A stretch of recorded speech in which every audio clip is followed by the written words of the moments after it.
بسم اللہ الرحمن الرحیم۔ السلام علیکم ورحمۃ اللہ وبرکاتہ۔ میرے دوستو، مارننگ واک میں آپ سب کو خوش آمدید کہتا ہوں۔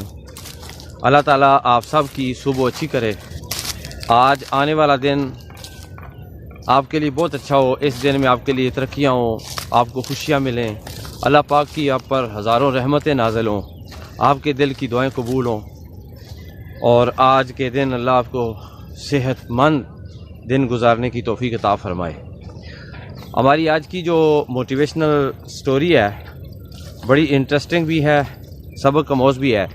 کچھ وقت پہلے میرے پاس ایک چھوٹی سی گاڑی تھی، تو اس کی مینٹیننس کا مسئلہ تھا۔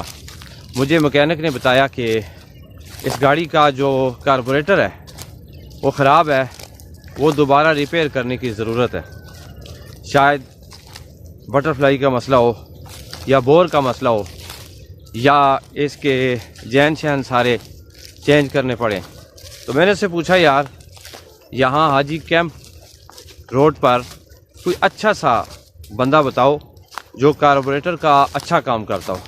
اس نے بتایا، جی ایک ہی بندہ کام کرتا ہے، فلاں جگہ چلے جائیں اور آپ اس کو دیں، انشاءاللہ وہ آپ کی گاڑی کا کاربوریٹر بریکر ٹھیک کر دے گا۔ میں نے اسے کہا، جی ٹھیک ہے، آپ گاڑی میں سے کاربوریٹر اتاریں۔ مکینک نے کاربوریٹر اتار کے مجھے دیا۔ میں مطلوبہ بندے کے پاس پہنچ گیا اور اسے جا کے پورا لیکچر دیا، یہ کاربوریٹر ہے، اسے آپ نے صحیح ٹھیک کرنا ہے اور اس میں کسی قسم کی خرابی نہیں ہونی چاہیے۔ میں نے اس سے پیسے پوچھے تو اس نے کہا، جی کہ اتنے پیسے ہوں گے آپ کے۔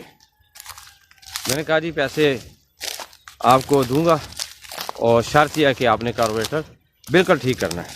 اس نے بڑے ہی مہذب انداز میں کاربوریٹر وصول کیا اور کہا، جی آپ شام کو 4 بجے میرے پاس آ جائیں۔ میں مطلوبہ وقت پر اس کے پاس پہنچ گیا تو اس نے کہا، جی آپ کا کاربوریٹر تیار ہے، لے جائیں۔ میں لے کر مکینک کے پاس پہنچا۔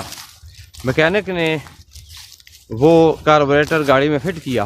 گاڑی سٹارٹ کی تو آواز بھی مزیدار نہیں تھی اور اسی طرح کی پرابلمز محسوس ہو رہی تھیں کہ گاڑی دھواں بھی چھوڑ رہی تھی اور مسنگ بھی کر رہی تھی اور ساؤنڈ بھی اس کا بہتر نہیں تھا۔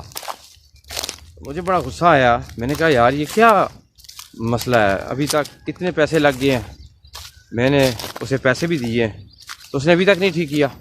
تو جو مکینک تھا اس نے بھی مجھے مس گائیڈ کیا اور اس نے مجھے کہا کہ آپ کاربوریٹر والے کے پاس جائیں، اسے کہیں کہ آپ نے کیوں نہیں صحیح اس کا کام کیا، یہ تو ٹھیک ورک ہی نہیں کر رہا۔ میں غصے میں فوراً اس کے پاس چلا گیا۔ جیسا کہ ہمارے معاشرے کے لوگ، ہم لوگ جو ہے نا، اپنا غصہ نکال کر بھی خوش ہوتے ہیں، حالانکہ یہ بڑا گناہ کا کام ہے۔ بندے کو دبا کر بھی خوش ہوتے ہیں، حالانکہ یہ بڑا برا کام ہے، اور اس کی سب کے سامنے انسلٹ کر کے بھی اپنے آپ کو فاتح کی حیثیت سے سمجھتے ہیں، حالانکہ یہ تکبر اور رعونت کی علامت ہے۔ میں بھی حسب عادت اور معاشرے کے اندر جو ماحول تھا، جو مجھے ماحول ملا تھا، اس کے مطابق میں گیا اس کے پاس اور اس کے شاگردوں کے سامنے اور اس کے کولیگز کے سامنے، جو ساتھ والی دکانیں تھیں ان کے سامنے، میں نے اسے بڑی بلند آواز سے غصہ کیا۔ میں نے کہا، یار وہ پیسے دیے ہیں، آپ نے جناب کام صحیح نہیں کیا، اگر ایسا ہی کام کرنا تھا مجھے پہلے بتا دیتے، میں کسی اور کے پاس لے جاتا۔ میں نے آپ کی بڑی تعریفیں سنی تھی، میں آپ کے پاس آیا ہوں، تو اب میں کیا کروں؟ اب وہ تحمل سے، محبت سے، پیار سے، اپنی ڈگنیٹی سے، بڑے ہی اچھے انداز سے میری بے عزتی سنتا رہا، وصول کرتا رہا اور چپ کر کے کھڑا رہا۔ اس نے ایک لفظ بھی نہیں بولا اور مجھے آہستہ آہستہ نا اپنا آپ گلٹی ہونا شروع ہو گیا۔ میں نے کہا، یار یہ تو بولتا ہی نہیں آگے سے۔ تو ساتھ والے دکاندار کہہ رہے تھے کہ حاجی صاحب کیا ہو گیا ہے، کیا ہو گیا ہے، کوئی بات نہیں، آپ مسئلہ بتائیں، بندہ بڑا اچھا ہے۔ لیکن میں تو بول ہی رہا تھا نا۔ جب میرا فیول ختم ہو گیا غصے والا، یعنی کہ بولنے والا، تو میں نے کہا، ہاں جی کیا کہتے ہو؟ کہتا آپ کی گاڑی کس مکینک کے پاس کھڑی ہے؟ میں نے کہا فلاں مکینک کے پاس کھڑی ہے، تو وہ مجھے کہتا ہے کہ چلیں آپ کی گاڑی کے پاس چلتے ہیں، دیکھتے ہیں کیا مسئلہ ہے۔ اس نے مجھے یہ نہیں کہا کہ آپ نے سب کے سامنے میری بےزتی کر دی ہے، اس نے مجھے یہ بھی نہیں کہا کہ آپ اتنی اونچی آواز میں بولے ہیں، اس نے مجھے کچھ بھی نہیں کہا، اس نے یہ بھی نہیں کہا آپ نے داڑھی رکھی ہوئی ہے، کچھ تو خیال رکھیں۔ نہیں، نو لیکچر، نو کومنٹ، نو ریئیکشن، نو رسپانس، کچھ بھی نہیں۔ رسپانس تو تھا، آپ کہہ سکتے ہیں کہ ویری گڈ رسپانس۔ بہرحال میں خاموشی کے ساتھ اس کے ساتھ چل دیا۔ جب ہم مکینک کے پاس پہنچے روڈ کراس کر کے، تو اس نے مجھے کہا گاڑی سٹارٹ کرے۔ میں نے گاڑی سٹارٹ کی تو اس نے پیچکس لیا اور کاربوریٹر کے اندر جو مکسچر ہوتا ہے اس کو سیٹ کیا۔ گاڑی کا ساؤنڈ بھی بہتر ہو گیا، گاڑی جو دھواں چھوڑ رہی تھی اس کا دھواں بھی ختم ہو گیا، اور جو مسئلے شسلے تھے مسنگ وغیرہ کے وہ بھی مسئلے حل ہو گئے۔ اور اس نے مجھے کہا ریس دیں، میں نے ریس دی، مزہ آ گیا جناب۔ میں نے کہا کیا بات ہے؟ مجھے کہتا ہے آئی صاحب انشاءاللہ اس کا جو فیول کا خرچہ ہے نا وہ بھی کم ہو گیا ہوگا، تو آپ جائیں گاڑی سٹارٹ کریں، اور اگر کوئی مسئلہ ہوا تو میں حاضر ہوں، مجھے آپ نے بتانا ہے، تو میرے لیے کوئی بھی خدمت ہو میں حاضر ہوں انشاءاللہ۔ آپ کی گاڑی بہت اچھی چلے گی اب، اور کوئی شکایت آپ کو موصول نہیں ہوگی۔ وہ بڑی تہذیب یافتہ انداز میں، جیسے کسی اچھے خاندان کا پلا بڑا ہو اور کسی بہت ہی پڑھے لکھے خاندان کا فرد ہو اور کسی اچھے معاشرے کا ایک اعلیٰ کردار ہو، اور وہ جب گیا واپس اس نے کہا السلام علیکم ورحمۃ اللہ وبرکاتہ، اس نے کوئی دوسری بات نہیں کی۔ میں اس کی پیٹھ کی طرف دیکھ رہا تھا اور اپنی شرمندگی کے سمندر میں ڈوبا ہوا تھا۔ میں نے کہا یار اس نے کام بھی ٹھیک کیا ہے، ہم جلد باز بھی بہت ہیں، ہمارا غصے کے اوپر پاؤں جب رکھتے ہیں ایکسیلیٹر کے اوپر تو وہ بھی زیادہ ہی رکھ لیتے ہیں، ہم سوچتے بھی نہیں ہیں، ہم ٹھہرتے بھی نہیں ہیں، ہم فیصلہ کرنے کی طاقت بھی نہیں رکھتے، ہمارے اندر صبر بھی نہیں ہے۔ اور یہ بندہ جس نے کبھی مدرسے کا منہ نہیں دیکھا، 4-5 جماعتیں پڑھا ہوا ہے، اور اس نے آج یہ ثابت کر دیا ہے کہ جو تربیت ہوتی ہے اس میں اور تعلیم میں فرق ہوتا ہے۔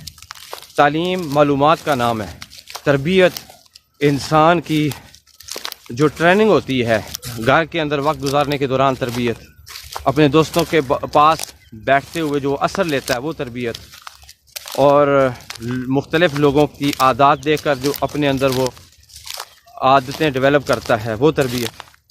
تو اس کی وہ پیٹھ جاتے ہوئے بڑی دیر تک مجھے نظر آتی رہی، اور میں دل میں اپنے آپ کو کوستا رہا کہ کاش یہ رویہ اللہ تعالیٰ مجھے عطا فرماتا، کاش یہ صبر میرے پاس ہوتا، کاش یہ تہذیب میرے پاس ہوتی، اور کاش میں ایسا خوبصورت انسان ہوتا جیسی اللہ تعالیٰ نے اس شخص کو شخصیت عطا فرمائی ہے، ایسی شخصیت میری ہوتی۔ اس وقت میں اپنے آپ کو دنیا کا سب سے زیادہ جاہل انسان تصور کر رہا تھا، مجھے اس کا قد آسمان تک پہنچتا ہوا نظر آ رہا تھا، اور میں اپنے آپ کو بونا محسوس کر رہا تھا۔ دوستو آئیے ہم یہ عہد کریں کہ آئندہ ہم غصے کو مینج کریں گے۔ غصہ ختم نہیں ہوتا، جس انسان کے اندر غصہ نہیں ہوتا وہ بغیرت انسان ہوتا ہے، اس کے اندر غیرت نہیں ہوتی۔ غصہ ہر ایک کو آتا ہے، لیکن کچھ لوگ بڑے ہی باوقار انداز میں غصے کو مینج کرنا جانتے ہیں، جیسا کہ دریا کو مینج کیا جائے تو اس سے بڑا فائدہ ملتا ہے، پانی ٹینکی کے اندر چلا جائے پائپوں کے ذریعے مختلف اور جگہوں میں پہنچتا ہے اور مینج ہو کر استعمال ہوتا ہے، بجلی تاروں کے ذریعے ٹرانسفارمرز کے ذریعے مینج ہو کر جس وقت وہ پہنچتی ہے تو آپ اس کو ہاتھ بھی لگاتے ہیں بٹن کے ساتھ آن کرتے ہیں تو آپ کو کچھ بھی نہیں کہتی، مینج ہو کر آپ کو فائدہ دیتی ہے۔ اسی طرح غصہ جو ہے یہ اگر انسان سے نکال دیا جائے انسان بیکار ہو جائے، لیکن یہ غصہ ہے، اس کو ہم نے مینج کرنا ہے، اس کو ہم نے استعمال کرنے کا طریقہ سیکھنا ہے، اس کو ہم نے باوقار انداز میں استعمال کرنا ہے۔ اللہ تعالیٰ ہم سب کو نبی کریم صلی اللہ علیہ وآلہ وسلم کی زندگی کی خیرات عطا فرمائے۔ آج کے لیے اتنا، انشاءاللہ ایک نئے ولاگ کے ساتھ، نئی بات کے ساتھ، نئے درد کے ساتھ اور نئے میسج کے ساتھ آپ کی خدمت میں دوبارہ حاضر ہوں گے۔ دلاور شاہ کو دیجیے اجازت۔ السلام علیکم ورحمۃ اللہ وبرکاتہ۔